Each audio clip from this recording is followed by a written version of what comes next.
This video focuses on entering the input data needed to run the steel design according to the AISC 360 and RFEM 6.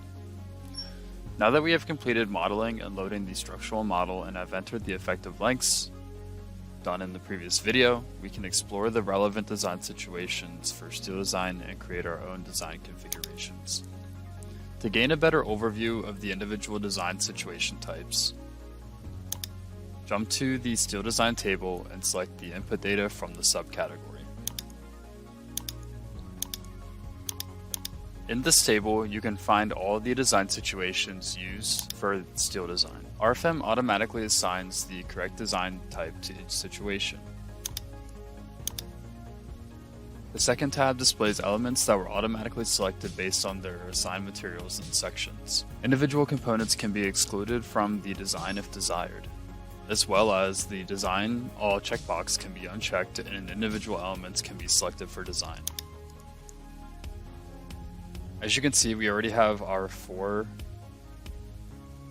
internal beams selected. We can also click on the cell here and the select member and graphics button will pop up, and we can select our other 4 columns. The tabs for materials and sections show relevant data for steel design, which we can skip if not needed.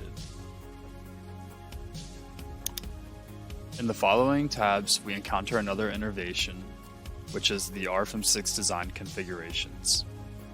Now you can assign ultimate and serviceability configurations or both to specific structural components without creating a new design situation. To do this, all you need to do is edit the desired members and go to the Design Configurations tab.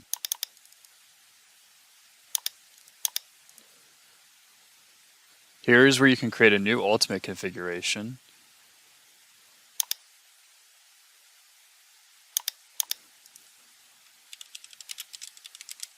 And then we can simply confirm the dialog box to create the new configuration.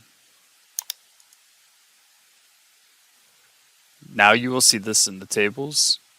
You can find and manage the configurations in the Members tab. And then you can also see which members this configuration is assigned to. This concludes our exploration of design situations and design configurations. In the next video, we will run the design calculation and dive into the results. Until next time.